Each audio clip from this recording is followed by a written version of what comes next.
You're tuned in to Joey C. and Lou the Monster in the evening. They're the evening guys. Let me tell you about them. Joey C. back from sunny Tampa, stepping out of the steel cage. And now on every frequency at night, a two-time heavyweight champion of radio, the mighty mic wielding maestro, the sound, the vibe, the one, the only, the myth, the man, the gin, this evening, tomorrow evening, forever. And let's not forget his partner in prime time, Lou the Monster, the twin titans of Twilight, Joey and Lou, masters of the mic, rulers of the airwaves. What am I talking about? Towers of talk, mountains of mayhem, and a hurricane of funk, blasting straight through your speakers. Joey and Lou, bring cheer to the fans and trolls alike. Their voices are soundtrack of your nocturnal escapade, guiding the restless and the routed with dulcet tones and untamed truths. And in the evening, it's just like evening, because somewhere it's always evening. Your daily breakdown, your nighttime recharge. I need it. You need it. The whole world, stuck in its cosmic traffic jam, needs it. And now it's time for the show. Joey C. and Lou the Monster in the evening. Let's go!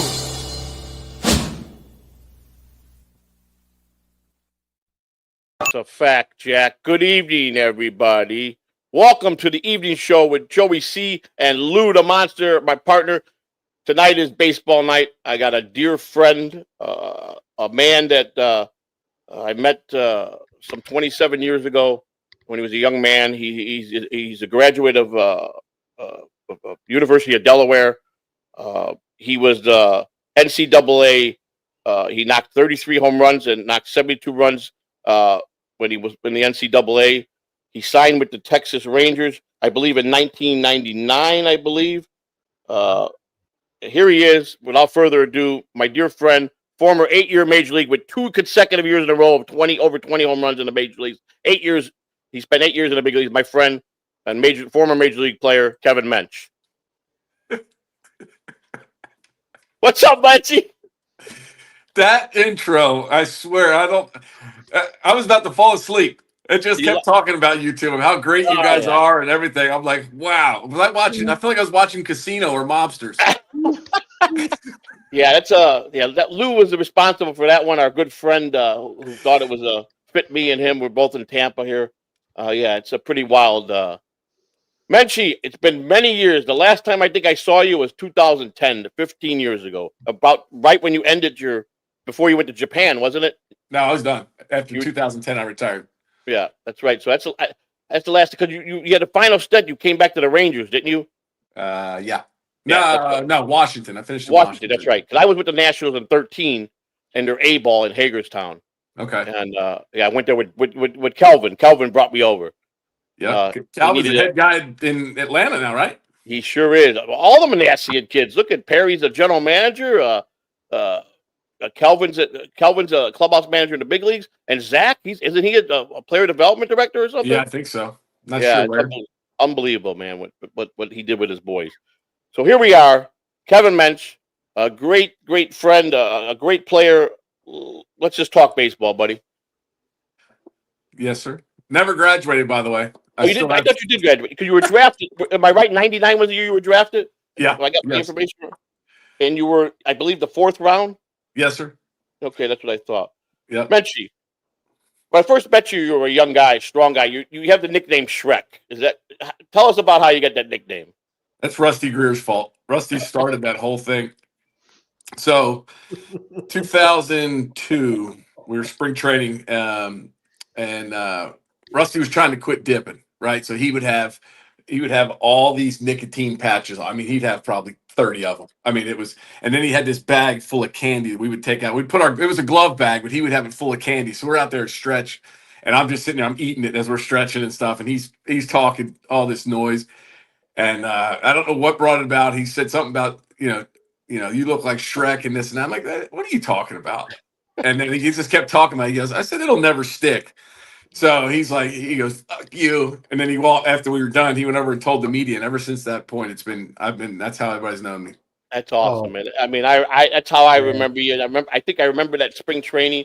We were in Arizona then already, weren't we? No, 2002 was our last one in Florida. Charlotte, that's right. That's when I joined the Rangers in 2001. Chris Guth and I came over, and we spent Fort Charlotte. That's when I first met you. You were a young kid then. You were about 20, 21 years old back then. Gosh, I remember, man. You were a powerhouse. Half my life ago, Joe. Gosh, you ain't lying about that, man. We go back. My hair still hasn't grown back. I see that, and make point out that Kevin has one of the largest heads in baseball, size 8.25 helmet, 8 hat. We had the special order his helmet in the minor league. I don't know what Zach had to do. I know he had to.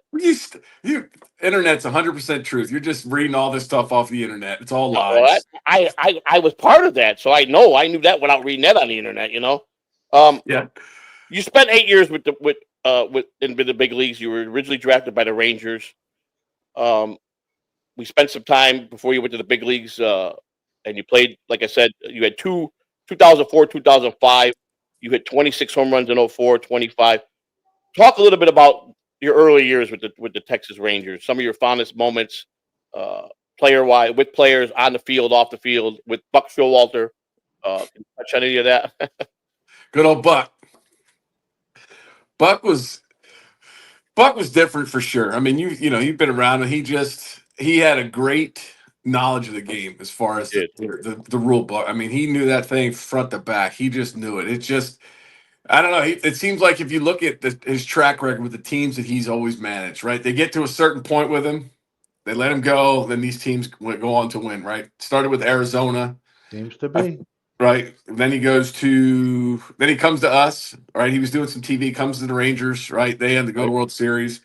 Goes to, I'm sorry, start with the Yankees, all right? Yankees, they go, then he goes to Arizona, then Texas, then he went one world. Was it Baltimore after Texas? Baltimore, and then the same thing. So that's what I mean. I don't know what he's not doing to get past that juncture of what he's doing. But I mean, it was. He's different for sure. Like I said, he didn't like me too much because I always pushed back with him, and I think he likes a lot of the veteran guys did. And that's what I was fortunate enough when I was coming up. I had a lot of veteran guys. You saw. Those were probably 10+ year vet guys that I was there with, and then you had the youngsters, myself, Hank, Nix, Teixeira, Nix. I see that. Jason Hart. Do what? Did A-Rod play with you guys? Yes, A-Rod. Alex was with me for 2 years. They traded him after the 03 season for Soriano. Pudge left after the 2002 season. Juan left, went to Detroit. Did he? 03, 02 or 03? Yeah, I think it was 03. 03 it was. I think it was. Yep, Rafi. And then they bring in Chan Ho. They bring in Kevin Millwood. Yeah. So I mean, there was always a lot of veterans. Ismael Valdez, Jay Powell, Kenny was there for a while. Yep. A lot of older guys that I kind of gravitated towards. Trying to follow the game and be a part of that. So I mean, there was a lot, and then it was just a bunch of us rookies. I think Aaron Mayette was one of them. Hafner was there for a little bit before. Mario Ramos was down there. Yeah, Ramos, Adrian Gonzalez. Yep. There's a lot of them. So I mean, it's a whole smorgasbord of guys, players wise, that were around, and we just, it was one of those things. It's a good learning experience. I missed half of 03 with a broken wrist, and then come back in 04 and 05 and have good years. Sawyer was there. Then they brought in DeLucci, Gary Matthews. DeLucci, good guy. Wilkerson, Brian Jordan, Eric Young, brought those guys in. Barajas was there for a while. Yep. Laird. So I mean, we had a good group of guys, and we always just had a good. I think once we learned what it was like to actually, what it felt like, just to be consistent with everything. And I think 04 or 05. We were in it until the last week of the season, and then they go out. And so, I mean, we were, like you said, just a bunch of kids having fun. I mean, you saw us coming through the minor leagues. We just That's right. a bunch of goofy kids. And game has completely changed now from when we were Oh, playing. Sure. my God. You made some key players that came up. You guys were a great group of guys. I spent a lot of time in AAA.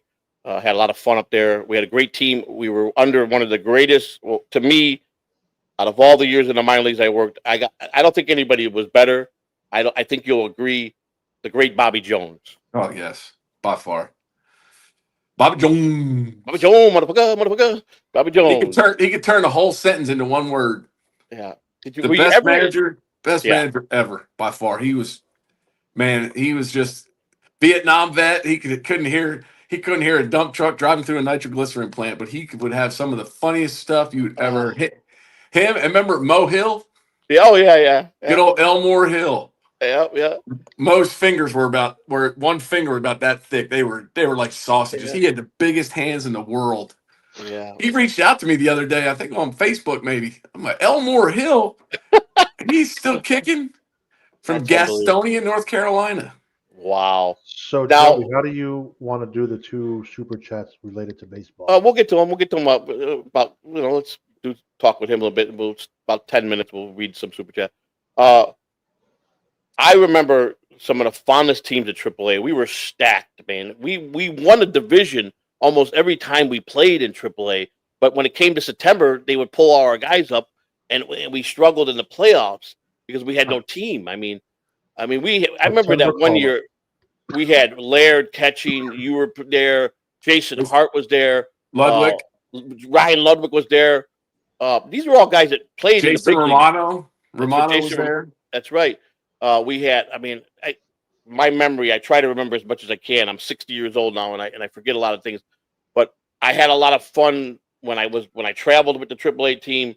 I don't know if you were gone or I think you went on a couple.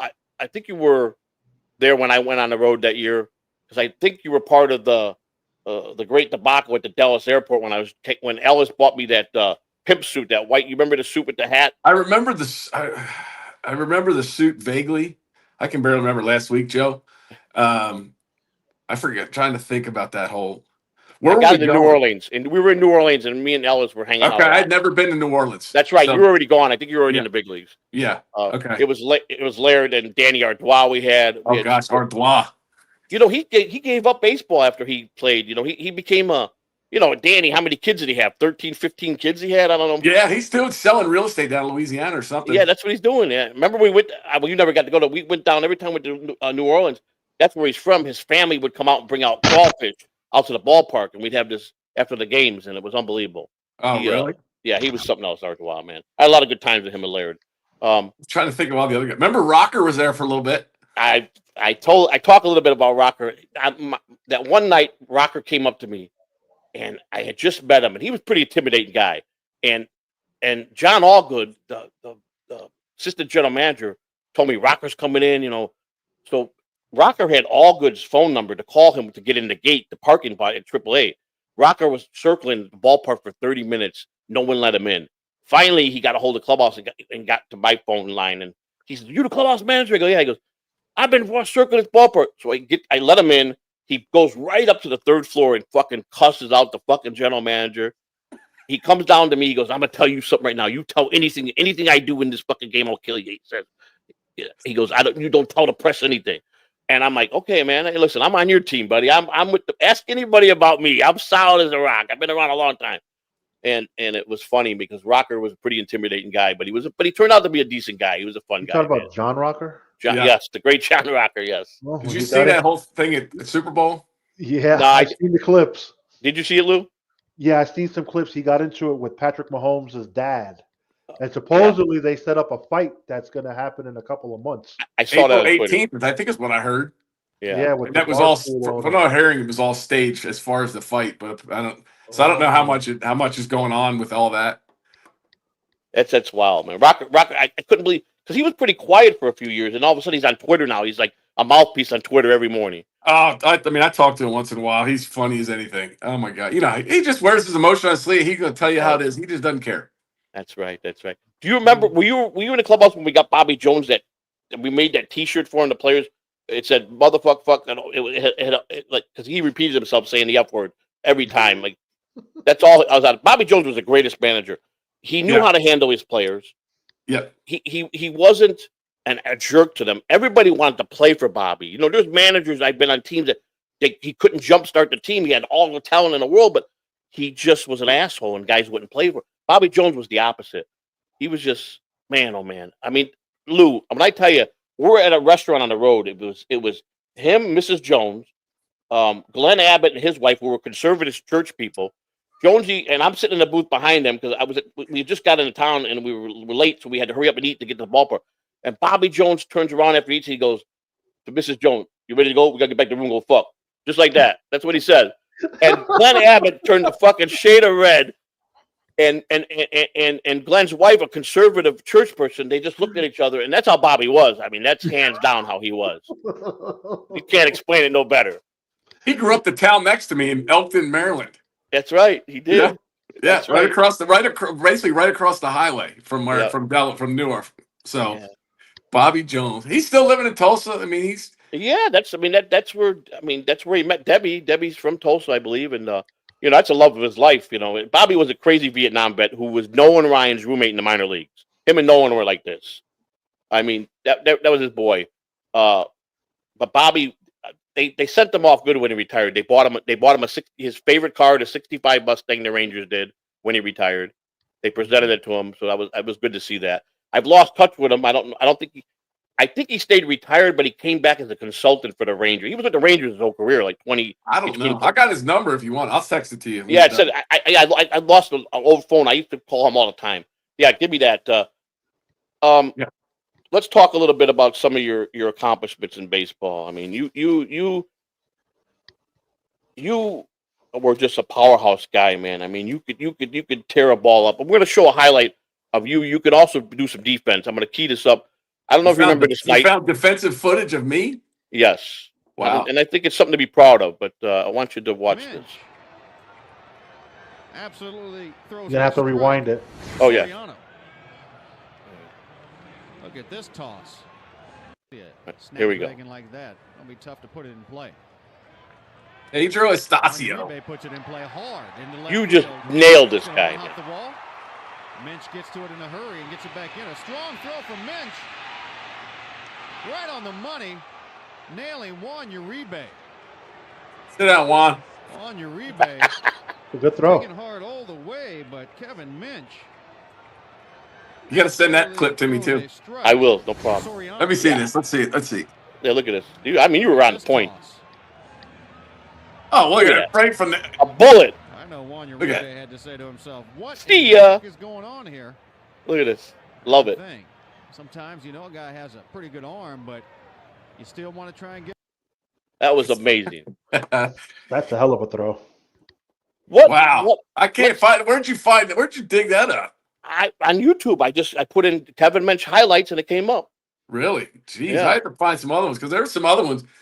The one year I strained my oblique throwing out Alex at home playing the Yankees in Texas in 04. Yeah, throwing him out at home. I threw him out at home and strained my oblique. Now, is this true? I read this today, actually. I didn't know. All your life, you thought you were a size 12 shoe. It turned out that you were really 12, and this caused you some grief in your career, didn't it? That's when that whole home run streak started. Was basically said was after I changed my shoe size. Right. So what had happened so if you think about it, when we were growing up, shoes, if you wanted a half size, you had to special order shoes. Right. It was either a 12 or a 13. And I wasn't fitting into 13. There was too much room. So my parents were jamming me in 12s. So that's how this whole thing started, was that way, you know. And then all of a sudden we were playing in Tampa, and I remember running to first base, and I stepped on first, and my toe, I think, just popped out, dislocated, tore the ligaments off of it. Ooh. And I think the only thing at one point basically holding on was the skin. So, and that would happen in 05. I played with it. I would try and get shot up before the game. It would last till about the 7th inning. And when that stuff wore off, boy, oh my gosh, you talk about some pain. And it was the second toe. Because I always hear a football player get turf toe. Ah, you big bunch of wusses. But and it's always on the big toe. Mine was on the second toe. So now my second toe is permanently sits like this. So we were, it was 05. No, it was 06 during the streak. So it happened. I was in Anaheim. I was in the this is a story Kinsler probably gonna kill me if he hears this story. So we were in Anaheim, and I was in the hotel lobby waiting to head to the airport. And Kinsler the night before had dislocated his thumb. I remember that. So we come back in. He comes into the hotel, into the lobby, and he's wearing scrubs. I'm like, what? I'm like, where's your clothes, dude? He said when they went to set his thumb, he passed out and pissed himself. Oh shit! So he got back. So kids will probably kill me if he hears that story. But yeah, so that's what. And I went home that night. Went to see Meister. He stuck the needle in between the toes and underneath it. I almost kicked him off the table. Get that shot. Fly to Seattle the next day. I think we had a night game, and I hit a ball off the top of the wall. It was about that far from going out. I ended up with a double. Broke my bat, and then the streak started the next night. Yeah, and I don't know if anybody has touched the record since you did it, but you were the first right-handed. Mike Trout tied me in Cleveland where I set the record. Okay, which is all good because he's a Philly boy. He's an Eagles fan, so couldn't be better. Couldn't be better doing it that way. So, excuse me. I'm going to touch on a little bit. I don't want to too much. We all have had our A-Rod experiences. I mean, for the most part, outside of one little incident I had with him, he was like you. I watched an interview that you did where they asked you that question, and you were one of the few people that had nothing but positive things to say about Alex Rodriguez. I'd like to touch on that a little bit. Your thoughts on when you played with Alex and what he was to you as a mentor. Alex looked after me when I was there. Took me under his wing. We always hung out, did things. We did a lot of stuff together, hung out. We would always go out to eat and, we're on plane trying to figure out what we're going to do. Always hung out with him. And Alex had his little group of guys that he hung out. These two Cuban guys, Pepe and Guy. Yep. And that was it, really. But I was fortunate enough to be in that group with them, to know them. I mean, I go to Miami, spend some time with Alex. We still talk to this day.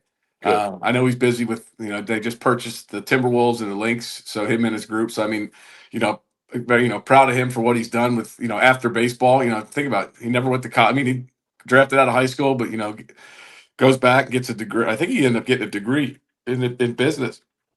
And look at what he's done with everything. So, I mean, and people can say, I think somebody asked me that a couple weeks ago, is Alex is he an ass? I said, if he's sitting here with me because he knows I trust, the people around me, he would actually have a conversation with you. But they talk about the same thing about Michael Jordan.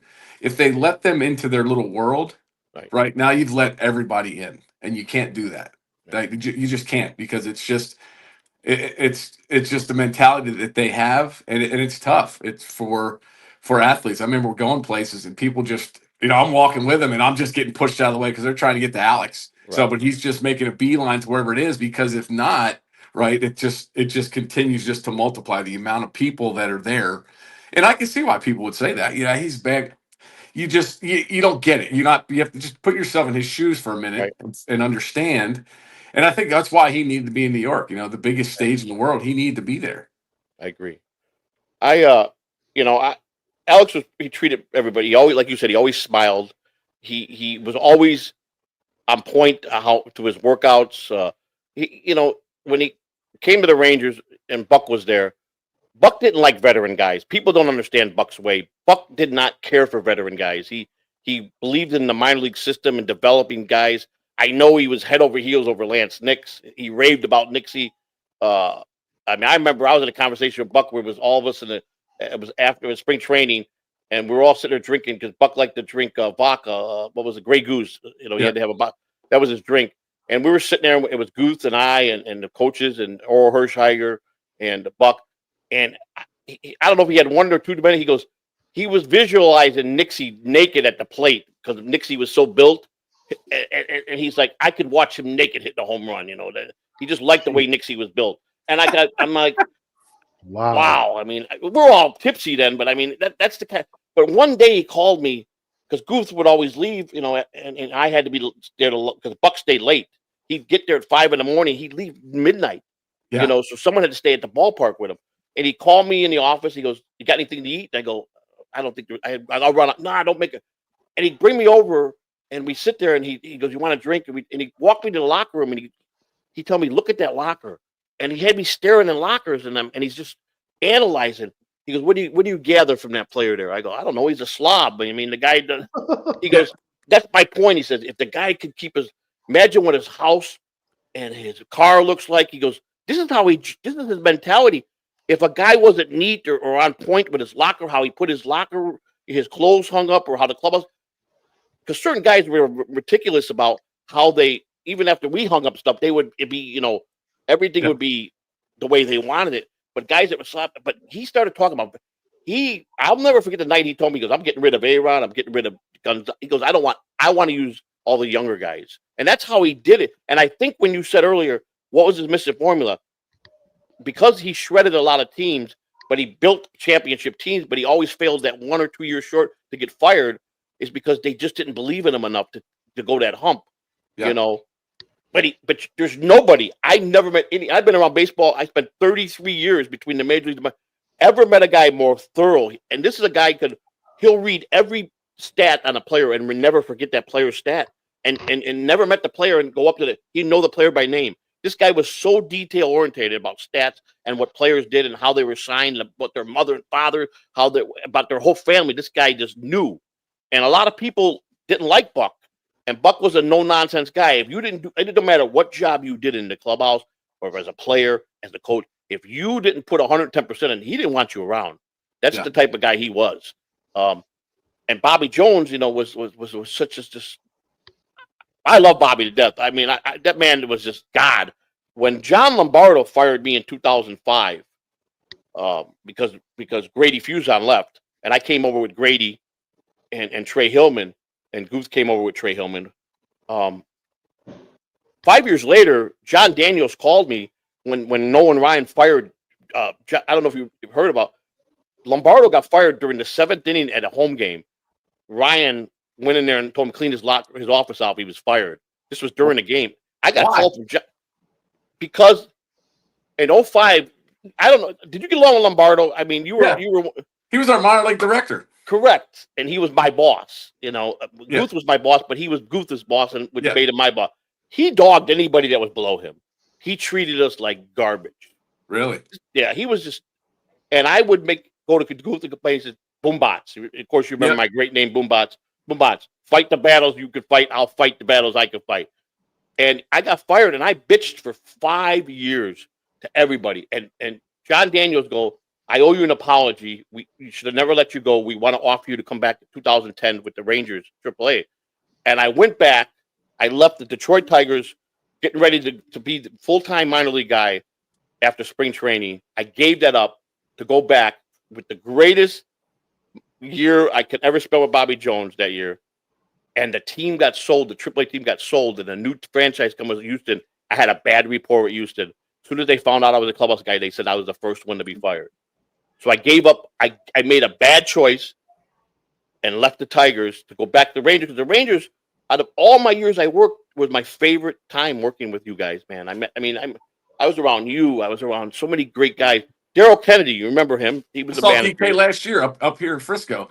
He's coaching with Midland. Double really? A. Yeah. Is that affiliate ball or is that independent? Yeah, no, Double A. Double A for the A's. Okay. Midland Rockhounds. So because Grady's still with the A's, so I wonder if Grady brought him over there. Could be. I was trying to think about all those guys that were still there beside DK. Fred Dabney. Yeah, Fred Dabney. I remember. Yep. Fred Dabs. Yeah. Yeah. I forgot about a bunch of those guys that are still hanging on. Yeah. Luber. Was it Luber? No, Luber was our Double A pitching coach. Steve Luber? The pitching? Wasn't he pitching coach? Yes, pitching coach. Yep, Lubes. Yeah, Lubes, yeah. Oh, my gosh. We had Kobe Lewis. I mean, you remember Kobe Lewis? Kobe and I was roommate. He's the first guy I met in pro ball. We were roommates all the way through the big leagues. Great guy. I'll never forget when he got engaged. He called me up. He goes, "I got a special delivery coming tomorrow. It's the engagement ring that he was going to ask his wife to marry him." And it was worth like $25,000. And he goes, he was nervous wreck. You guys had went on I don't know if you were still with the team or if you were already in the big leagues. He went on the road and he called me every hour on to make sure I got that. and I got it. I put it in the safe upstairs. I mean, he goes, I spent like 25 grand on that ring, and Kobe, have I ever let you down? He goes, no, buddy. I just, it's gonna be there it's gonna be there, buddy. And yeah, it was a nice rock. I'll never forget that, man. Gosh, remember Johnny Witt? Chats, huh? John Witt. Read some of these chats. John Witt? Yeah. No, I don't. Clubhouse guy in Port Charlotte. Oh, wait a second. I think I do. Johnny. Yeah, I remember Johnny. Yeah, Johnny Witt. All we used to have peanut and jelly. That's all we never had to eat. PBJ. Yeah. We're going to touch on some of the clubhouse thing. I'm going to read some of these super chats, buddy, to interact with some of the people. And if you guys got any questions you want to ask Kevin, feel free. We'll take any constructive questions. Kevin is, like I said, it's not easy to make it to the big leagues and stay there. That's one of the hardest things. Getting there is the greatest defeat. It's the greatest thing to graduate from the minor leagues, but to stay there, that's another thing you got to do. So we'll touch on that in a minute. Nice podcast, stupid. Thank you for the $2. Hey, Kev, who was bigger prick, A-Rod or Canseco? I've never met Canseco. I heard he was, but A-Rod there was no problem ever for me with Alex. But I've heard some stories about Canseco for sure. Yeah, and we'll touch on a little bit on that too. I got a couple questions. Mike Shitty and a provider, one of our dear chatters and a friend to the channel. Great guy. Kevin, have you ever played a game with Mark Lewis? Mark Lewis. That name sounds familiar. Why? Yeah. Though. Yeah. Lou, who is that? Google it.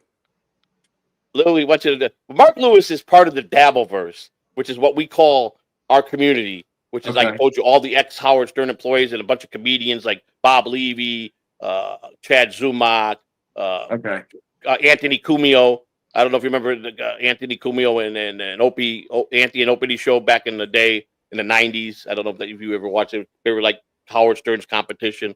So we're in this world, and Mark Lewis is a no. There's a baseball player named Mark Lewis. Yeah, right. This is the guy that is a chatter who was a big.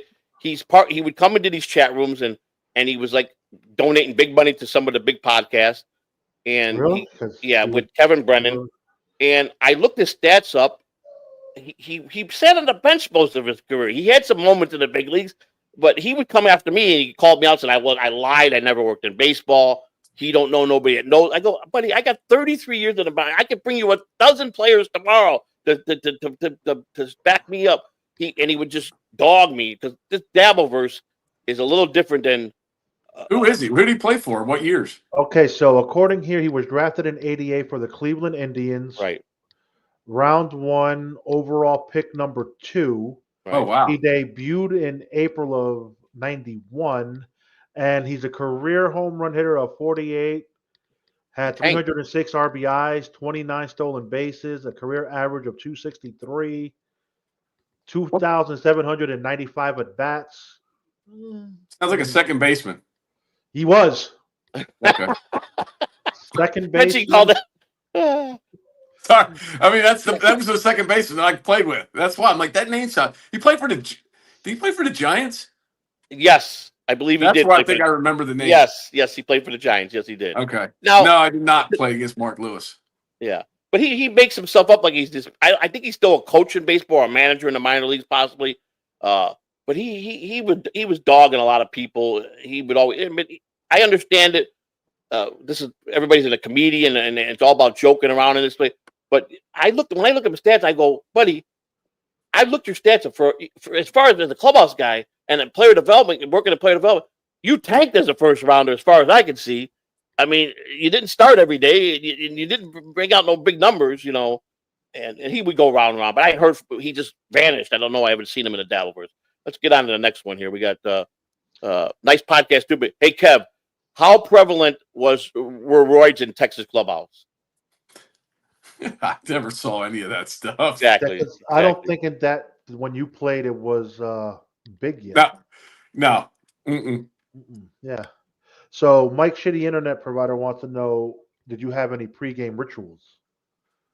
Not really. I didn't, nothing was, I mean, it's usually just a routine. There was nothing ritualistic I did other than just, in the on-deck circle. I didn't think, like, after the first pitch, I'd make sure I bend over and kind of just stretch my legs, pull my pants down to my shoes, and go from there. There was nothing There were some things going on, Joe, you remember the old thong guys would wear if they were feeling sexy? They'd have to wear the thong or something. Oh, yeah. So the people would do that. Wow. Yeah. That's first.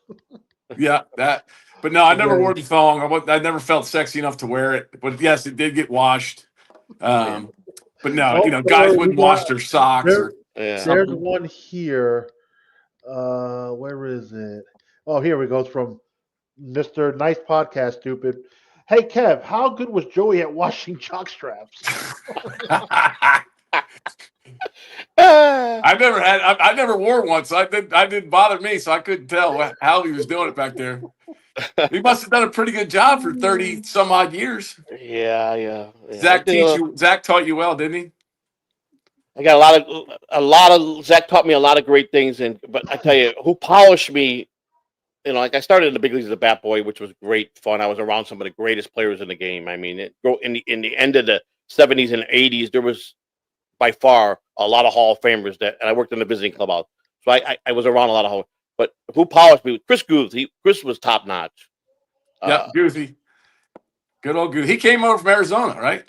Right. He came over. Well, he was when Buck got fired. He got fired, and then when Buck got to the Rangers, Buck wanted him to be the major league guy, but Zach had too much juice there. They were moving Zach out. Yeah.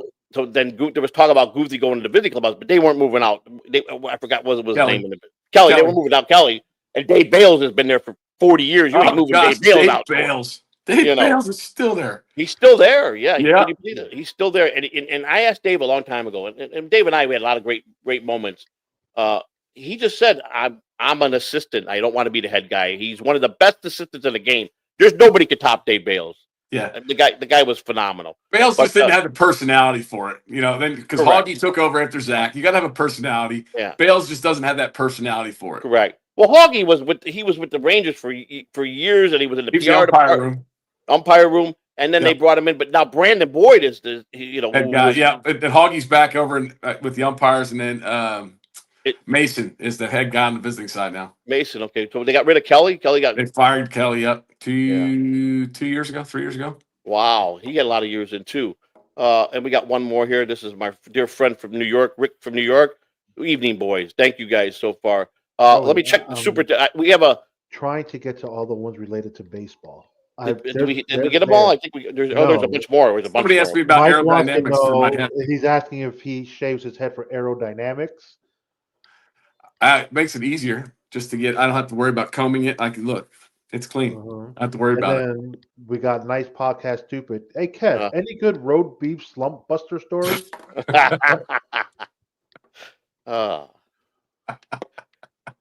We're retired now, so it's been many years. I think if you want to tell any of your great stories, you can. I mean, it's up to you. Oh my goodness! Wow, that's a good one right here. What? So, Mike Shitty Internet wants to know if you ever played a prank on a rookie. Yeah, they did the hot foot. I think I got. They did that. That was one of the big ones. Was the hot foot one? They'd always do that. I know they made this. They always did the rookies had to dress up. Right. That was the big thing. The one time we were in San Francisco, they put all the rookies in dresses and dropped them like 5 blocks from the hotel and made them walk. Yeah. Oh, damn. All the way back. I had to sign autographs in a halter top, a pink halter top with a blue mini skirt, and hide these pink boots outside of Yankee Stadium. So when you walk out Yankee Stadium, there's like 300 fans to the left, old Yankee Stadium. So I had to go there and sign autographs for like an hour. Yeah. And then I had to serve, and then on the flight home, I had to serve food in the damn dress and these plastic boobs that were digging into my side. It was pimps and hoes. It was like, because Aaron Mayette was one of the pimps, and I think the hoes were like me, Hafner, Hank. I think Hank was Blaylock. Let's not forget Blaylock. Yeah. Oh God! And it was one of the pitchers was one of the pimps. I can't think of his name. A skinnier guy. I can't think. Aaron Mayette was one. Yeah, lefty. Wasn't he lefty? Yeah. No, he was righty. He was a Canadian guy. I can't think of who the other one was. Yeah. And then Mike wants to know, what do you think about my background picture? Where is it? I can't. The virtual background that I got up. Oh, I like it. Yeah. And then Grandma Zakari wants to know, Kev, during your time with the Joey, did you and your teammates notice any missing jewelry, cash, or their collectibles? Oh my God. Uh, Wow, they're claiming you up there with you're hanging oh out with well, Winona yeah. Ryder, huh? Well, it's just what happened to I didn't. me. I didn't have any jewelry or any of that stuff, so it didn't work. Didn't have to worry about any of that stuff. I keep telling these guys, if I ever did anything like that, I would have been caught and barred out of baseball the rest of my life. Yeah. I mean, Oh yeah, for sure. The old Ruben Rivera. Remember that? Yeah, yeah. So when he came to when he got called up, when he came over, because we were in the old locker room, we had the metal lockers, right? So Right. they were, and we were talking, and he wanted it was after the whole Jeter thing with the glove, Right. and he had asked me for something. He said, "Hey, can I borrow some batting gloves?" I said, "Yeah, go ahead, go grab them." I didn't think about it in my locker. He looked right at me, and he goes, Because he came through. There was something in AAA. I think he came through AAA with us. Didn't he? Wasn't he in AAA for a minute? I think so, but it was right after he stole Jeter's glove. Right after, because he stole Jeter's glove. I remember it, and he got. Yeah, because we caught the backlash of that in Oklahoma City. All that when that happened, man. I remember really? that now. Yeah, there was a lot because he came down to AAA for something, and the reporters were hounding him about the story. And I remember vaguely. Now that you brought it up, I remember. But there was there was some controversy with that, man. Do you remember Bobby Jones? Were you ever in the locker room when Bobby Jones would take a shower after the game, and he always had to drink his, he had to drink his Coors, his bottle of Coors. I kept it in his cooler. He come out and he always would sit down with his towel. And the reporters want to interview Bobby. Goes, call that reporter in. But wait a minute. And Bobby could balance 2 fucking Coors Lights on his fucking balls. He'd pull his ball sack out. You ever see him do that? So Huh? I guess Rick from New York wants you to tell Kevin about your trip to. Oh yeah.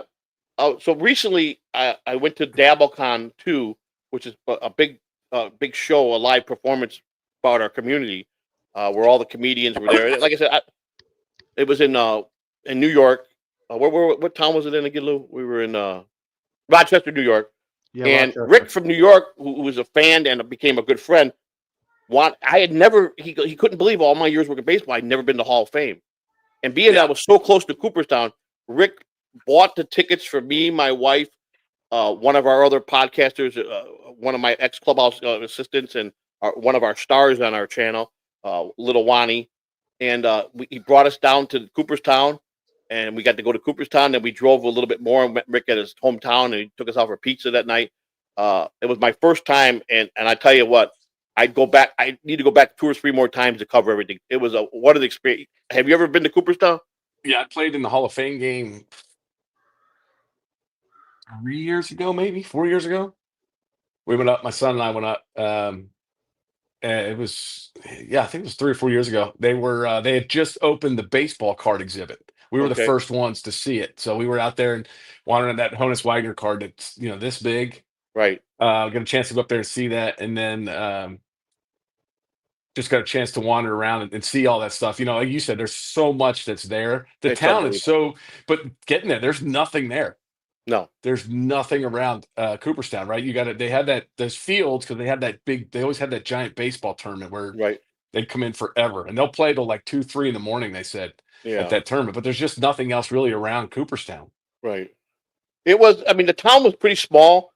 We got in the night before. We stayed. It was very expensive for a hotel, and we IRL streamed our whole trip there in the car. And like I said, people would send us. I mean, every one of our fans. I mean, there wasn't a need or want.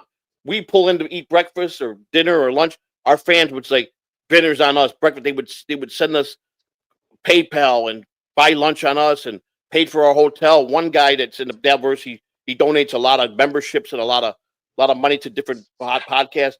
He paid my whole trip. He paid the rental car. He paid the hotel. I mean, there's a lot of good people in our community that, once you're monetized, there's a lot of opportunities. I ain't talked to you in 15 years. I got in a little trouble. I don't mind sharing it.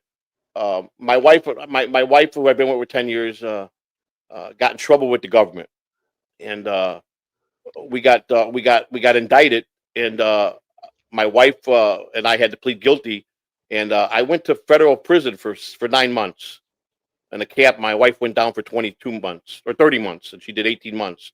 in a federal prison with a FEMA from a hurricane. It took everything out of my life. I went for 9 months and was convicted in 2022. Was it 2022? I pleaded guilty, and I had no criminal record. I had no history, nothing to speak of. So I got a 9-month sentence, and she had a little bit of problems in her life, and so she did 30 months. And I tell you what, we lost everything. Our daughter died while we were in prison. We lost a child. I lost everything: our home, our car. We've been home for 2 years now. This happened. I got released in June. Kind of like Pete Rose. I went to a camp like Pete Rose did. He spent 9 months too in prison, and it was like a college camp for me. I was in Florida, but my wife went to an actual prison, and that's what happened to me at 58 years old. A mistake that happened that we regret, and we paid the price, and they hammered me pretty hard. I've been very open about my life, and I've been writing a book about my life and all my experience in baseball and my trials and tribulations, and so just to give you up to speed, that's kind of what that's what happened to me. So it was a hardest thing to come back from at my age. But here I am, and I'm a survivor. But I took baseball very serious my whole life. Baseball saved me as a teenager. I keep telling these people, it's guys like you that took me under their wing. And I was around Pete Rose, Mike Schmidt, Willie McCovey, working in the visiting clubhouse in the big leagues with some of the greatest, Lou Brock, Mike Schmidt, all the Philly teams, all the Pirate teams from the set. And I mean, Bill Madlock, Dave Parker. These are guys that I idolized when I played baseball that saved my life as a teenager. Baseball. So I have allegiance to baseball. Unfortunately, I left baseball for a couple of years, gave up my position in the big leagues, and you know how hard those positions are. Those clubhouse guys, they die in those seats. They don't give up those positions, and they don't get fired too often. Very rarely will a clubhouse guy, he has to do something pretty raunchy, or somebody's got to come in that just wants to steamroll them out because they want to put their cousin or their nephew in. You know what I'm saying? Yeah. So I wind up in the minor leagues, which I spent 25 years in the minor leagues with some great teams, and I met a lot of great players, and I always took my job serious. I did the best I could. I had some great mentors, and look at it. I could call a lot of players up like I did you, and I'm a name they don't forget. They know me. We had good memories in the clubhouse, and I always was right to people. But in our community, they try to run with anything that's bad they find on you to make it out more than what it is. And so I was trolled hard my first 18 months when I came to the internet. So, but That's I survived. fine. Here I am. But that's just to catch up to see Exactly. what happened to me. So, Yes, sir. Absolutely. what's some I'm of not your? tripping, Bo. We got any more super chats to read, or we? Yeah, We'll, the one here. right here on the Okay. screen. go ahead. Mr. Mensch, does your son want to pursue your legacy? And then he asked one more. I don't know if he wants to or not. He plays basketball and he plays baseball. It's just a matter. I think he's still growing. He's a sophomore right now, so I mean, they have on their JV team there are 41 players. Really? Yes. For So I mean, basketball or baseball? baseball. Oh, damn. Wow. Yes. Yes, there are a lot. So but he always talks about, baseball. He wants to be baseball, but he does basketball. He loves basketball as well. He just loves sports in general, but he plays basketball and baseball in high school. So that's he just finished up basketball and they're getting ready to start baseball now. Think So, like you ripped? Is he ripped like you were? yeah, I think he is. I think he's 5'8", about 155 right now. Awesome. What So are you hoping that he wants to pursue baseball, or you just rather whatever he's going to be happy at? Whatever Baseball he's might happy. be the easier route. Yeah, it just depends on what he wants to do. And Yeah, at the end of the day, yeah. kids here, it's not like it is back home. A lot of your stuff, these guys are signed out, excuse me, off of their summer teams.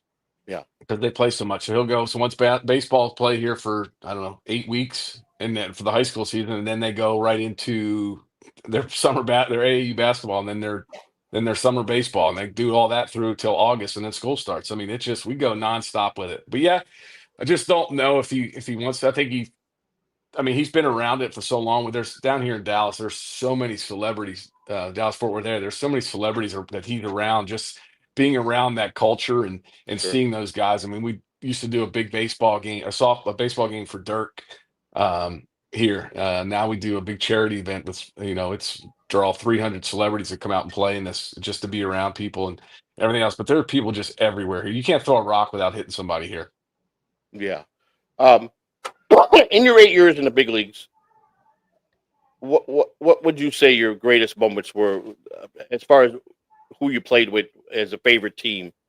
Would it be the Rangers, or I know you played for the Nationals? I think organizational wise, the Rangers. Yeah. Mr. Hicks took such good care of us. He did. He did an excellent job with us, and him owning the Stars too. So we got to become I did, really good friends with a lot of those guys, through those Stars era, the hockey team. Madonna, Turco, Lukowicz, these guys that all played here, we see those guys all the time. So I mean, they'd come out, Steve Ott, they'd come out to spring training when we're in Arizona and they're playing the Coyotes. They come out and take batting practice, right? With us, just hanging out. So I mean, I think here Mr. Hicks took exceptional care of us with everything, the way he ran everything. So I mean, it was because he bought the team from President Bush, and then every time I see him at the ballpark, he's always, hey Menchie, how you doing? Good to see, just those are the kind of relationships you have with him, and you get a chance he took us to the White House my first year. We got a chance to meet President Bush at that time. And then, like I said, we see him here all the time. He was a character when he was a character before president when he owned the team. They said he was he was wild, from what I understand. Yes, he was. Go ahead. Somebody asked me about the picture behind me. What does it look like? That's Wrigley Field with all the lights. That's Wrigley. Was that the first night game? 8888. There's no lights up there yet. I think it's like I don't know what the meaning of it is, because there's no lights up above yet. Yeah, because my first 2 home run game was right here. Hit 2 really? off of Waveland. Yep. My rookie year. Wrigley Field was like the dream ballpark for a lot of players. They loved coming to Wrigley. They loved playing Wrigley. Boston too. As far as Boston, a lot of players like to play in Boston too. So you got to look at it like that. Back in the day, you play at Wrigley, you're playing a lot of day games. Back in the day, all your games would be early. Yep. Let's touch. I just want to touch it because I don't know how long you can stay. We usually go. We're already 54 minutes into it. I know I don't want to take up all your time, but we usually go about an hour and a half. But as long as you're comfortable and can stay, just let me know how much time you got, and I'll get through this as quickly as I can. No, we're good. Okay, cool. Can you see me? You guys see me? No, I don't see you now. No, we lost you. Oh, my bad. There we go. Now, in 2002, you were inducted to the Rangers. You were the Rangers Rookie of the Year for the Rangers in 2002. Yeah. Tell us what that was like. That was basically your first year you came up in the big leagues, I believe. 02. That was fun. Interesting. I played the last 2 weeks of that season with 2 slightly herniated discs in my back. I didn't know about it until when I could barely walk. Yeah. After that year, but I had fun that year. It was just one of those, just trying to learn and be around the guys that I was around.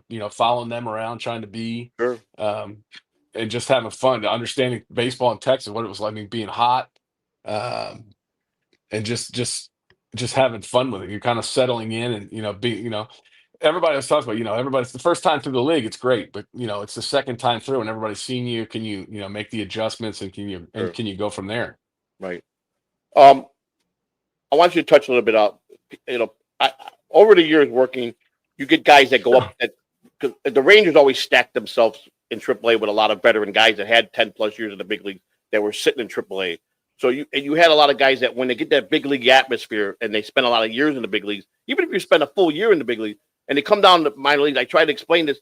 We don't have the budget unconditional in the minor leagues like they do in the big leagues. So there's been some players that I don't think there was every year I had one player that haunted me, that gave me trouble, horse shit this, horse shit that, and one of the players that I had was 2002 when we had Ed Sprague. Remember when Sprague was playing? Good old Sprague. Good old Sprague, and his little boy Jeb would be in the clubhouse, and he just didn't. The reason he didn't retire, he had bad knees. Sprague was done. He stayed for Jeb because Jeb was having so much fun, and he hung out in the minor. This is a guy that played 2 world championship teams. He was USA gold medal. His wife Kristen was a gold medal in swimming. This guy had done everything, but his little son Jeb, 5 or 6 years old, liked hanging out in the clubhouse. So he did it for his son that year, before he retired. And he would play with my nemesis, the guy that who I was. Every time on the road, he would borrow money from me because he couldn't take money out of the bank because he was a gambler. Was Jeremy Gonzalez, and he was so controversial because nothing pleased him in the clubhouse. He My drive me nuts friend, about my friend. my friend. 3 o'clock he'd come to the door and it'd be my nightmare. My friend, horse shit, no water in the cooler. I said we could only put 3 cases out a day. Finally, he got me so nuts. I sent my assistant to go to Sam's Club to buy 20 cases of water and I jammed it in his locker. He couldn't even get dressed. And he come in, he goes, no, now you're not horse shit. He goes, that's better. So I'm waiting for him to tell me to put it in the kitchen. He tells me, you lock all that water up for me in the room closet. I took off for him, spray grabbed me by the back of the fucking shirt, and I'm beat red. You know how I used to get. I came out like a pistol, man. And I'm ready to kick the shit out of him. And I made a statement to him. I said, you should die by a lightning bolt. God should strike you. And he died from a lightning bolt some years later, water skiing. Yeah. Struck by a lightning bolt that killed him. No, that has haunted me in baseball. My picture in the Dominican is in the clubhouse. It says Diablo. All the Dominicans came and started calling me Diablo, that I was the devil. So Diablo Sandwich wants to know, Kevin, thanks for being on. I'm a Nats fan. I'd love to hear your thoughts in the organization and city from your brief stint there. Learners are another good family. They show him. Me? Can you see me? Yes. No, we see you. Okay. Yeah, Learners are a good family down there. I love you guys ever been down there? My youngest grandson. Little guy. Down there. I guess the way it's set up, that the stadium, that stadium's set up for like the old Navy shipyard. It's got that grayish, that hue to it. It's beautiful. I mean, I love being down there right on the water. Right there around. I used to go to RFK and watch football. Maryland play football down there at RFK Stadium. Yeah. Being around that. I just love the city. It's the organization. It's been a while since I've been there. I think Rizzo's still the GM, right? Yeah, I believe it's a Chicago guy, Rizzo. Yeah, from Chicago. Yeah. He's still the GM. So I mean, it's organization wise, they took good care of us for where they were. I think that they moved too now. They're not in Vieira anymore. They're in West Palm. Oh, they are in West Palm. Yeah, because U-Trip took over then Vieira, all those facilities they had there. Do you know Trip Keister? Yep, he's a Delaware boy. Yeah, I figured he was one of my managers in 13, and we butt heads. I was where when Calvin brought me in, they had a mess in Hagerstown. He goes, I need an experienced guy to clean that club up. It was a shithole, and it was owned by a guy that owned a bunch of golf courses, a nice guy. And I showed up there, and I turned a crappy clubhouse. I had both into a clubhouse. I mean, I uniformed we hung up the everything like the major leagues at the lockers when we did the uniforms, and they had a lot of young players that were. This is when the game started changing. I think when it started turning around 2013 for me, because I got sat down. Can you adapt to the new baseball? And I said, what new baseball? You hit the ball, you hit the round ball with a round bat, you hit it square. Where is the game change? Though the players, you're giving the players all the power, and this guy would go and he did whatever he wanted in the clubhouse, which set a bad precedent. And I tried to explain to the general manager, but the player development guy, who really liked me, and I forgot who his name was. Who was the player development guy when you were there? Do you remember his name? Rizzo brought him in. Doug Harris. Doug Harris, that's it. Doug Harris, that's what. Yeah. And Doug and I got along great because he brought me the double-A to train the double-A guy. Because the guy was new and first time doing it. I worked in spring training with the guy, but Trip Keister didn't back me. He was the only manager in my career that did not side with me on anything. He fought me on everything. Really? And me and him butt heads a lot. Me and Trip Keister wound up. Me and him didn't speak the last month. He was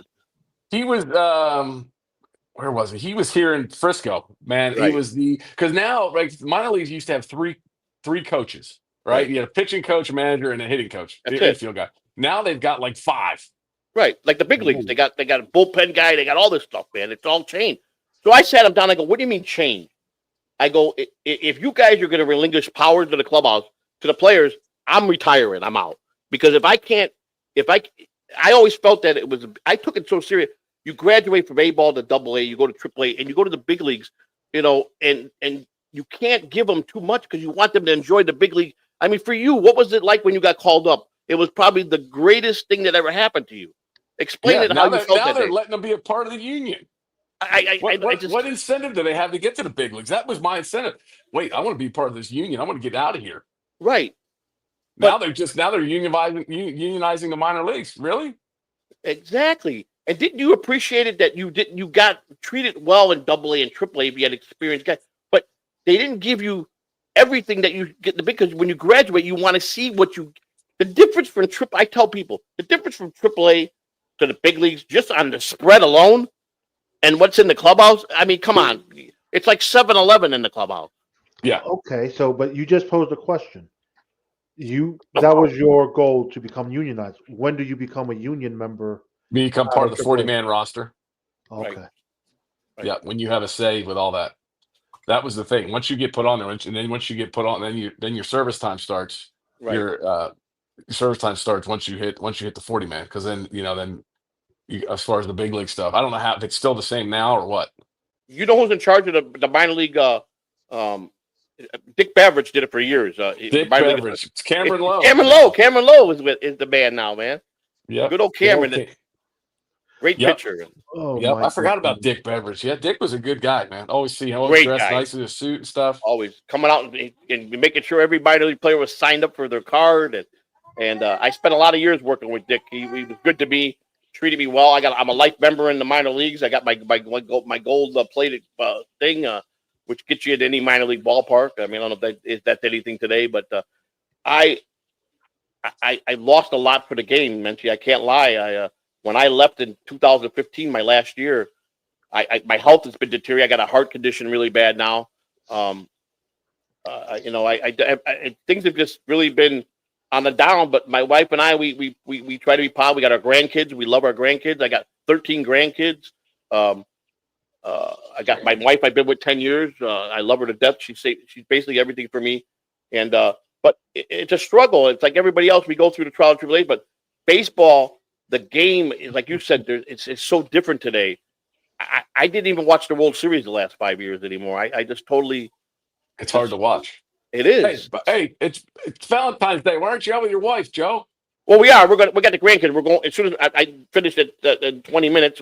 We got a big night plan, and tomorrow we're going to Dinosaur World by taking my grandson to Dinosaur World. So all right. He loves dinosaurs. He's 6 years old. Our oldest for our youngest daughter, but it's great. But the game changed. I lost a lot of respect with all this new rules and the pitch clock, and now they want to have. Joey, once again, the pitch clock actually helps. Well, I don't know. Look. I've watched on my soapbox about this because I hate it. I hate all the new rules. Thank you, Benji. Thank you, somebody. I don't like the fact that they made the base bigger to increase stealing. I think that's bullshit. Oh my gosh. The pitch clock I kind of enjoy because you would have some fucking hitters that would just sit there. That's the game. I get that. Look, Nomar, but fine them money, double it every time. That's fine because eventually then you suspend them, but you don't change the game. It's the needs of the many outweigh the needs of the few.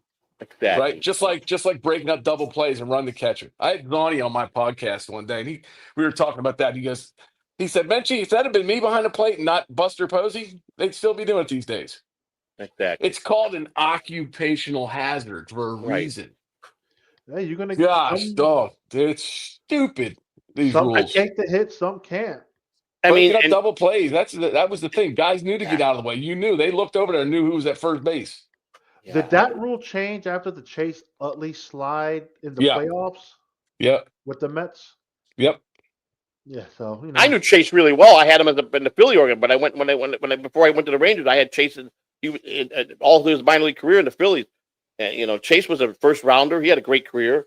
But now they're talking about this year in spring training. They're going to have not umpires. They're going to have robotic umpires. Are you kidding me? Oh my gosh! I don't know how it's going to work. I'm not a fan of that one, but Mike wants to know what position do I look like I would have played, Kevin? Oh, you? I don't know, Lou. You got to stand up. I got to see you. So I'll give you background. I played Little League ball. I played catcher, third base, first base, and the outfield. And you're about 6'2", right, Lou? 6'1" now.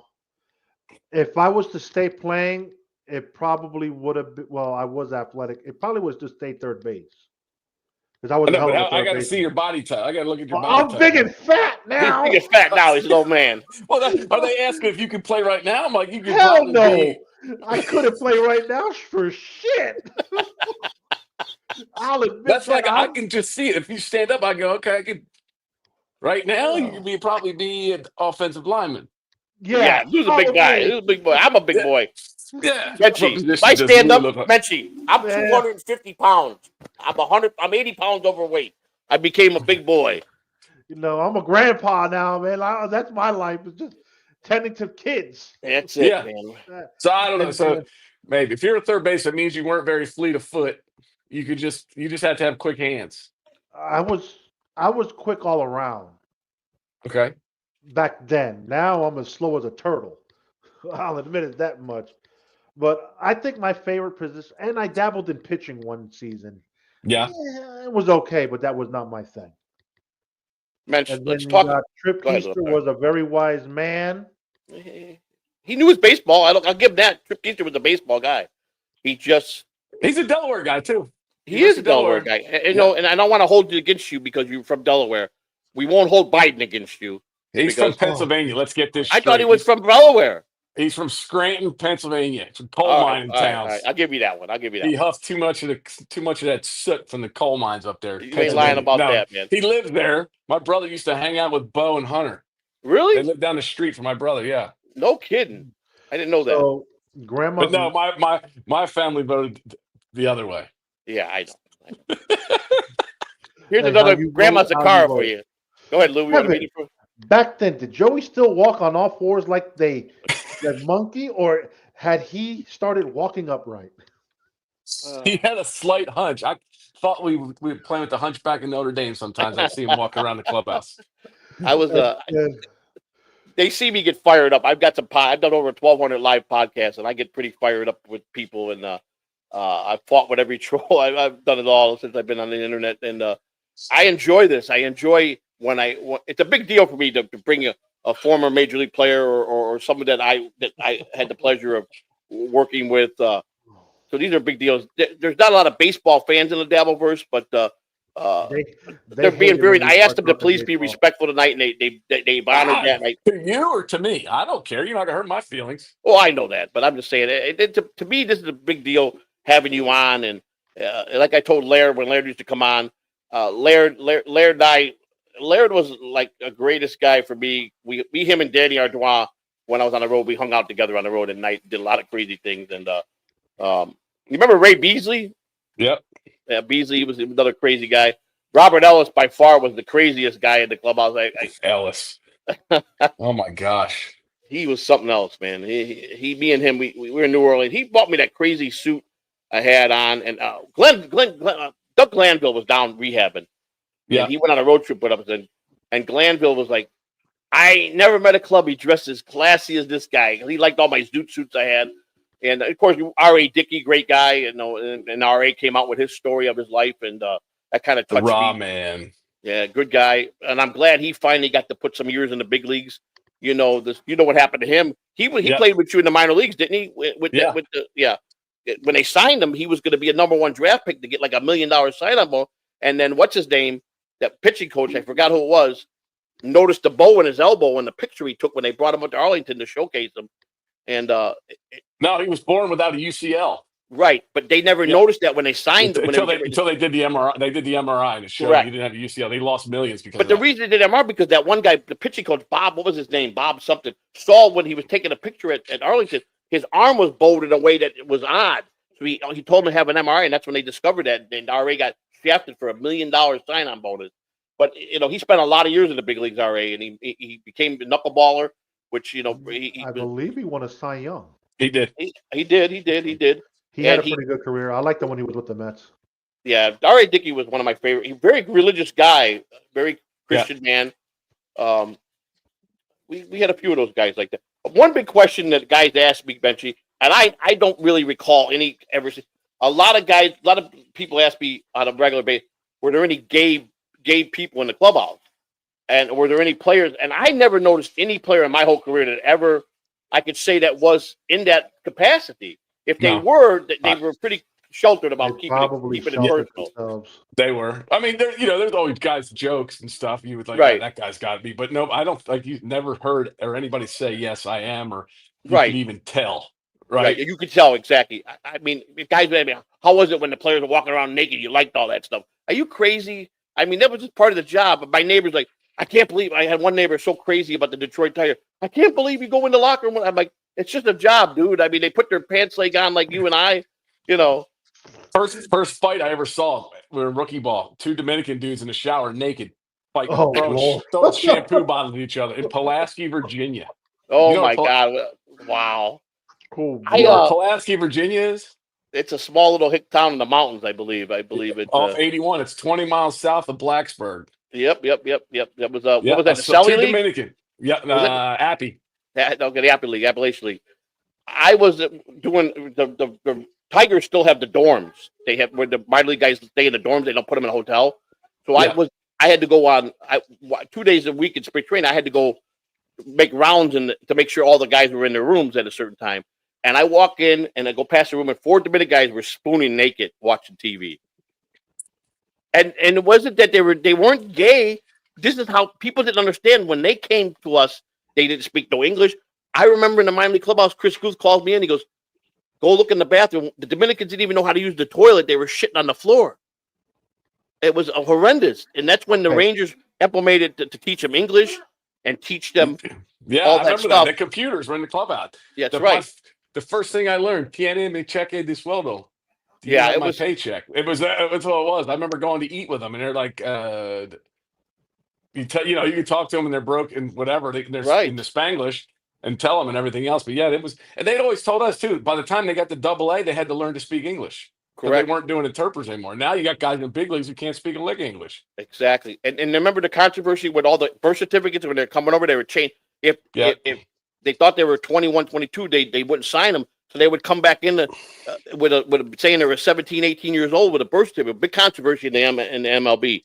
A couple things because like I said, we're getting close to. We've got 16 minutes left and we're done. On June 30th, 2015, you hit 3 home runs. Tell me about that night.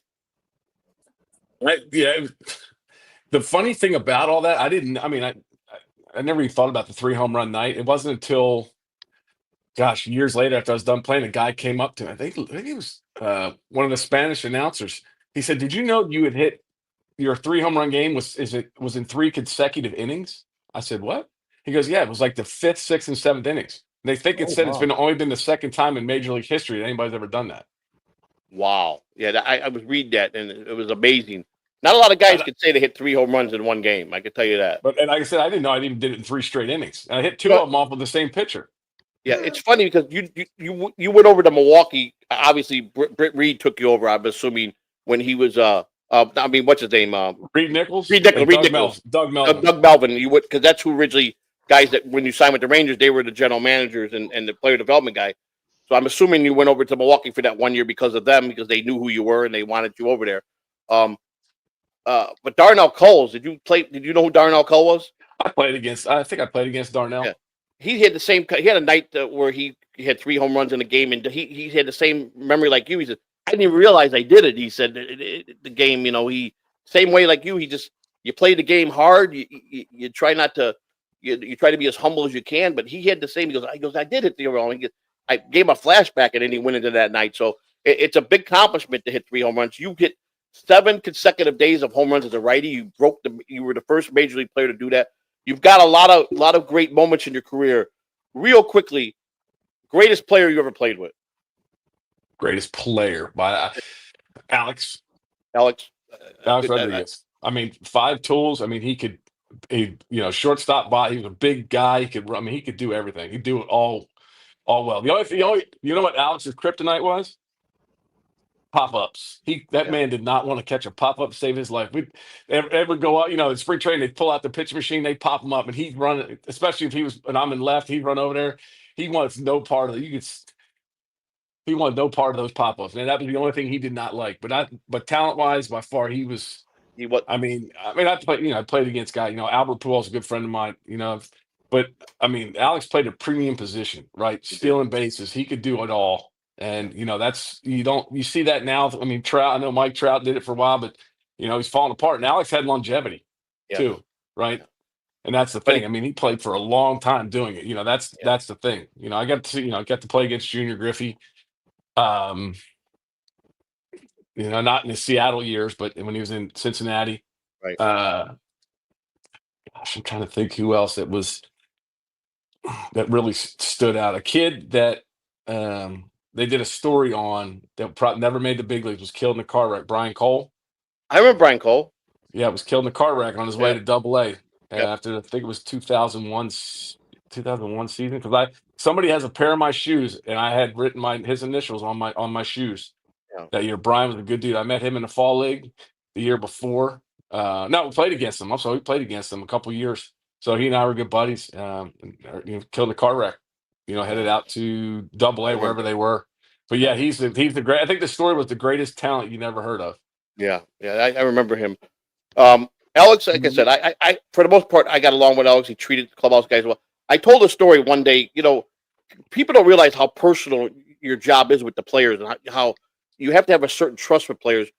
It's a tough job being a head clubhouse guy and assistant, because you got to keep the front office happy, but you got to make sure you're loyal to the players without letting the front office know too much of what goes on. You hope that you got a front office that turns the blinders on and they leave the clubhouse guys run the clubhouse and they don't want to know nothing. But you get those teams where you got front office who are nosy bodies. They want to know everything about players. And it's tough because you're paid by the organization, but the players pay you more. I've always said the players were my bread and butter, even though I was a salary employee and I got a check. But if a clubhouse guy, I mean, what's your take? How important was a clubhouse guy to you playing in your career? I mean, you've got really, close I mean, with the they were field. really important, because a lot of the times guys, some were there just to be there, but other guys knew exactly, were kind of, they kind of worked for certain guys more than others, because they took care of them, right? Hey, can you run? They'll run up and grab stuff, and hey, they'll go out and do whatever you needed because you took care of them. That's the biggest thing, right? Wanting to do that. That's what you want. And those were the guys, right? Because the guys are like, he doesn't do much for me. Well, do you do much for him? And I think that's what a lot of people don't get. But I don't know how they are today with him. As far You heard as what happened. There's no more clubhouse dudes in baseball. What? Yeah, the White Sox coaching staff was on the road, lodged a big complaint about clubhouse dues to MLB. They launched a big investigation, audited a lot of clubhouse guys, and now the teams pay for all the meals, and they took away the clubhouse dues. Wow. They destroyed it for clubhouse guys, man. Which is a cardinal. I mean, listen, in the minor leagues, you don't make nothing. So if you're in AAA and you got a stacked team like I had and blessed with, and you took care of guys like you said, they reciprocated well. I had guys that were. I remember in 2010 when I arrived there, when Bobby, when they called me to come back, and Bobby called me, goes, "I hope you're coming in tonight." I go, "I'm on the first plane out of here," and he said, "We got a stacked team." I've had guys that were on the 50-50 split. They had $5.2 million contracts in the big leagues, and they were making I had 10 guys making over $2.4 million in AAA, and I had a stacked team, and they had a really bad clubhouse guy, and they needed, I knew what they wanted, and I came in and we took care of it. It was one of the greatest seasons I ever had. And those guys, money was nothing to them, and the rehabs. I mean, you talk about Brian Jordan when he came down to rehab. BJ is one of the greatest guys to hang out with, one of the greatest guys. Yeah.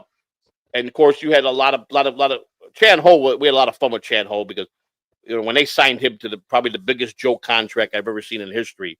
Buck kept him in the minor leagues. They purposely DL'd him just to keep him out of the Arlington because he just couldn't pitch, and he didn't understand tradition. Glanville actually wrote him up in kangaroo court because he refused to buy a big league meal in the minor leagues, and he gave me $100. He goes, buy, and I go, $100. He goes, what do I need to spend? I go, $500, $600, $700 is what big leaguers come down and buy. Oh, no, $100. And Glanville told me, you don't buy a meal for this team tonight. And he did. He brought him up, and he was fined a lot of money up in kangaroo court. And then another guy that I grew up with, like a kid for the minor league, was $100. When a guy comes down to rehab, it's a tradition for you to buy the AAA yeah, you're team. Talking about like steak, fillets, and all kinds of stuff. Yeah, give him a taste of the big league. Yeah. Oh yeah. What do you buy with $100? Some 39 cent hamburger. It's a joke. Yeah. And I mean, Alex Rodriguez come down, give me his credit card, buy whatever you need to buy. I'm here for 3 days. Put it on my card. Laird come down. Laird was popping $1,000 a night for freaking spreads. Glanville guys like 5, 6. These guys were, and Chan Ho didn't get the concept. And I'm like, and then the newspaper came in to ask me about it. I almost got fired because I fucking talked about Chan Ho in the Oklahoman paper. And Bobby called me. He goes, "Oh man, they're beefing from fucking calling from Arlington about." I go, I answered the question. What I mean, he just wasn't up to tradition. I didn't trash the guy. I didn't say nothing bad about it. I just, I caught controversy for that. Huh? You referring to Chan Ho Park? Chan Ho Park. It was a nice guy. Don't get me wrong. He was a nice guy. He just wasn't understand American baseball traditions. He just didn't. He's old school from his country, but they taught him. But the guy that I was one of my favorite, Blaylock, and Blaylock took a bad turn, I think, after he got to the big leagues. He went through some trials and tribulations, and I don't know if you remember. I don't know if you were with the team or you were already gone. I drove Blaylock's brand new truck for spring training in 2004.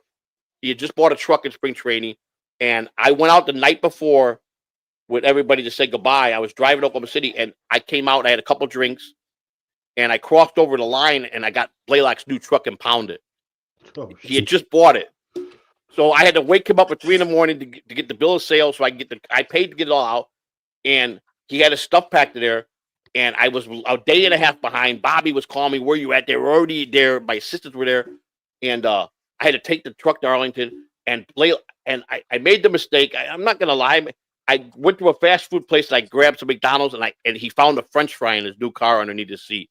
Blaylock tore me up, tried to get me fired, everything, which wind up why Lombardo fired me was part of the Blaylock incident.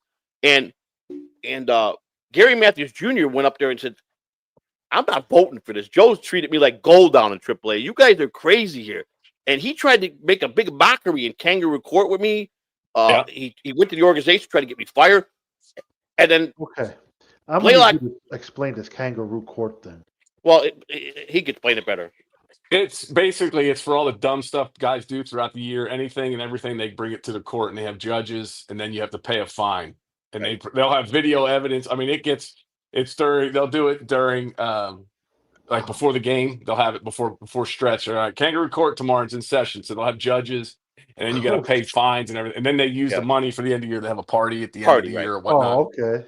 Yeah, but you can get fined for bad base running, tripping over yourself. I got fined because of my baseball card had me giving Rafi a hug. So they're like, "All right, we're gonna find," and they're like, because they have the evidence and you can't fight it.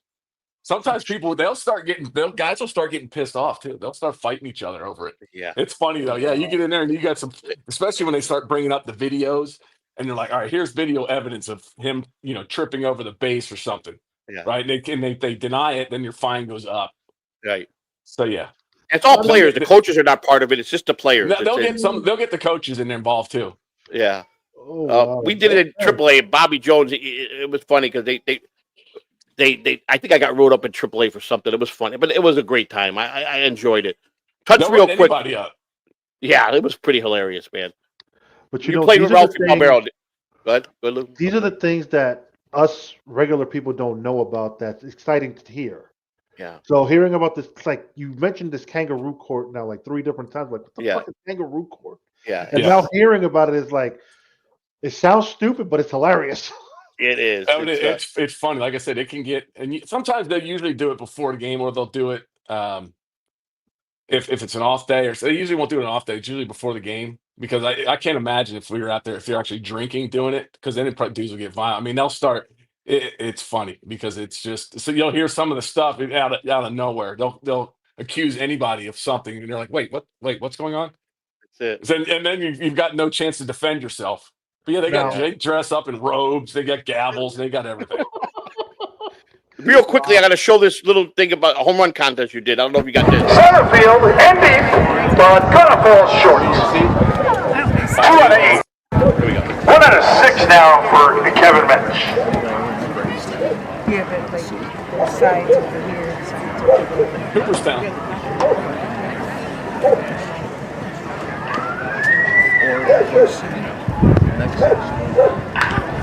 There goes Pete Webb, way back there. The ball is gone.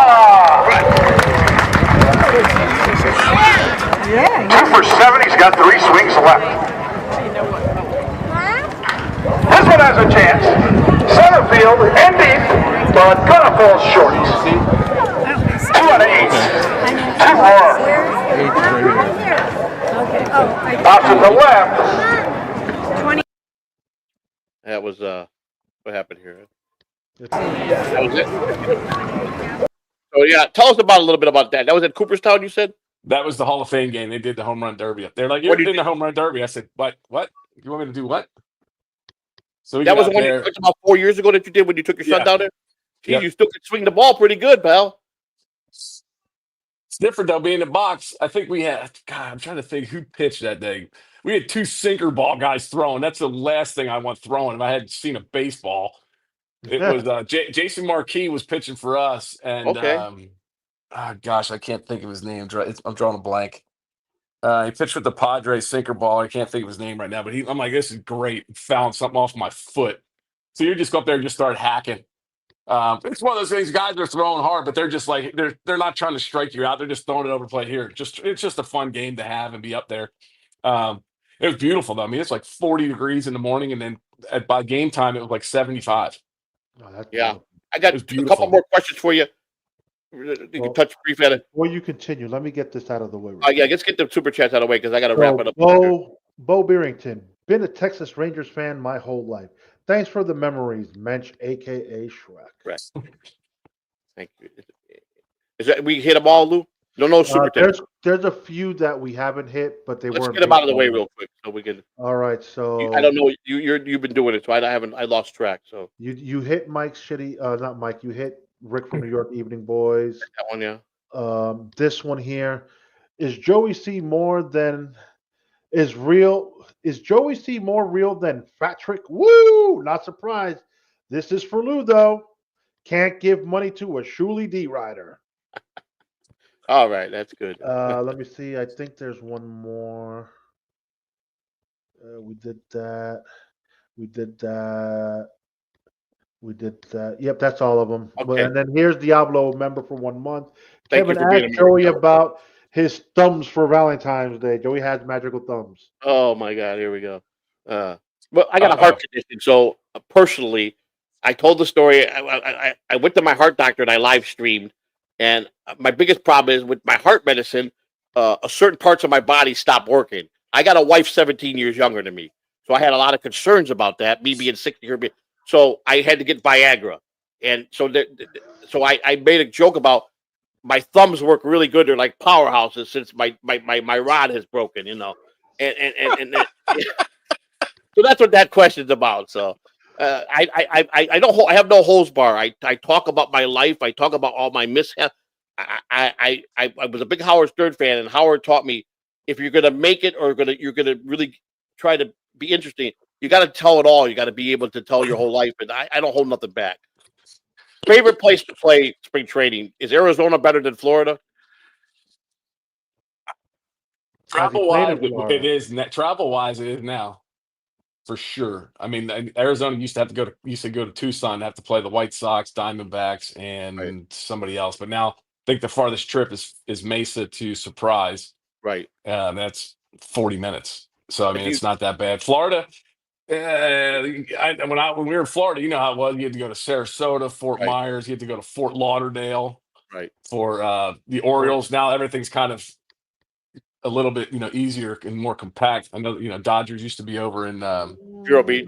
Vero Beach, but they're not there anymore. So I mean, they moved to Arizona. The Dodgers. I mean, Florida. What you're going to get. You're going to get rained out. You're going to get rain at more humid every day. Yeah, and Arizona, you're not. I liked Arizona better. The weather.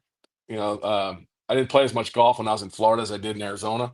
Yeah. So. Did you ever play golf with Laird? Laird likes to gamble big time. Oh my gosh, we were playing in Surprise, and it was me, Laird, DeRosa, and somebody else. And Laird hit a ball screaming right into some dude's plate glass window.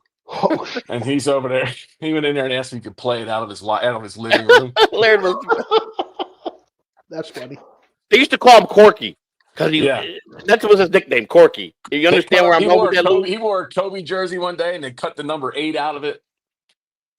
Oh gosh, he was always running his mouth. He lost a boatload of money playing cards. That boy. Wow. He lost a bit more money golfing. He would play in 10,000 when he got to the Tigers and he was the starting catcher and signed a big contract. He was playing 10,000 a hole. This guy he would call me up because Laird took good care of me when I was with the Tiger.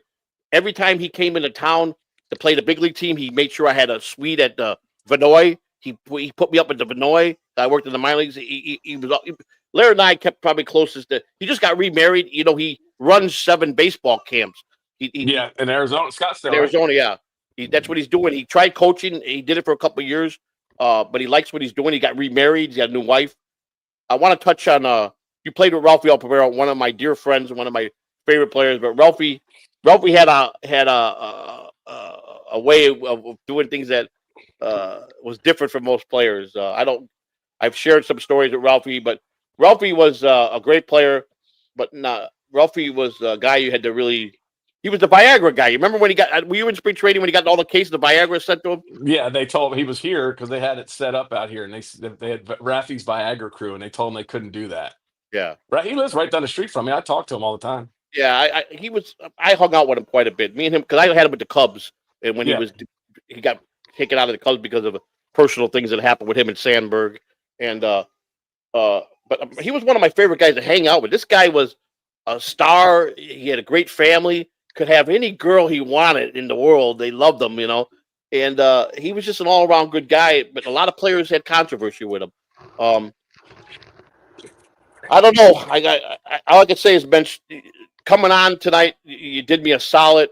I want to touch your other neighbors, Josh Hamilton. You say you talk to Josh once in a while. How's he doing? It's been a while. It's been a few months since I've seen him. He seems like he's doing pretty good. He's remarried. And just kind of keeps to himself, really.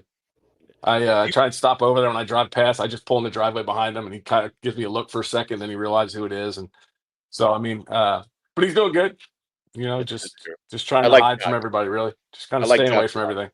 He was a good dude, man. He was slated to be one of the biggest powerhouses in the game if he didn't have to go through his trials and tribulations. Like I said, Menchie, I've known you many years. I haven't seen you in 15.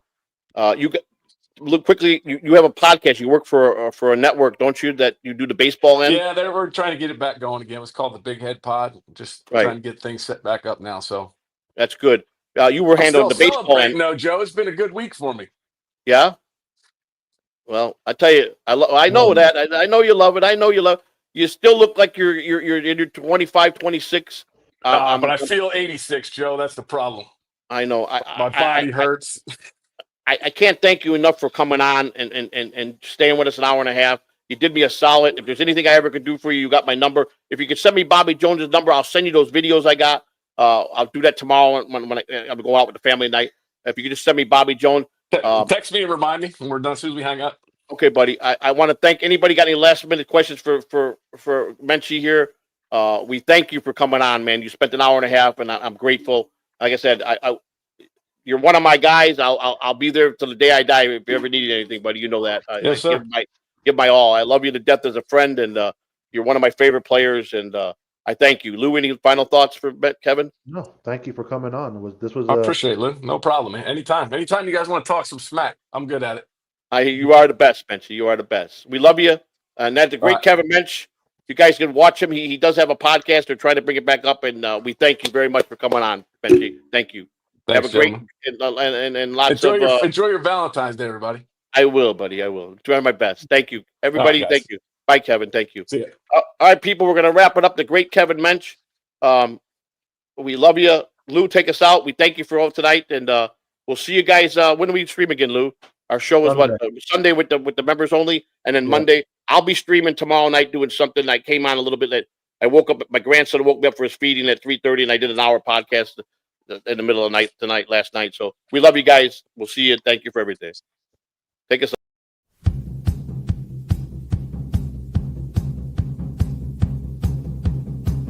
And now, as the curtain falls on Joey C. and Lou the Monster in the evening. They're the evening guys, but they're clocking out. Let me tell you how they do it. Joey C. Wrapping up another show like a champ, unscathed from the steel cage. a two-time heavyweight champion of radio, signing off. The mighty mic dropping maverick, the voice, the vibe, the legend, the myth, the men, the man, the vibe. See, get closer this evening, Maestro John. Oh, see, it'll give their fucking his topaz in prime time. Lou the Monster, the Sultan of Sign-Offs, the Beast of the Broadcast. Together, they rule the night. Joey and Lou.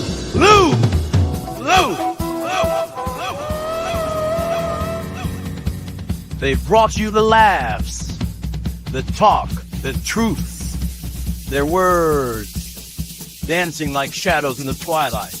And as the stars take their place, they leave you with echoes of wisdom, wit, and a bit of mischief. 40 more seconds. The evening fades, but the memory remains. Because somewhere, it's always evening. And Joey and Lou will always be your guides when the night calls. So until tomorrow, or whenever the airways beckon again, this is Joey C. and Lou the Monster in the evening signing off.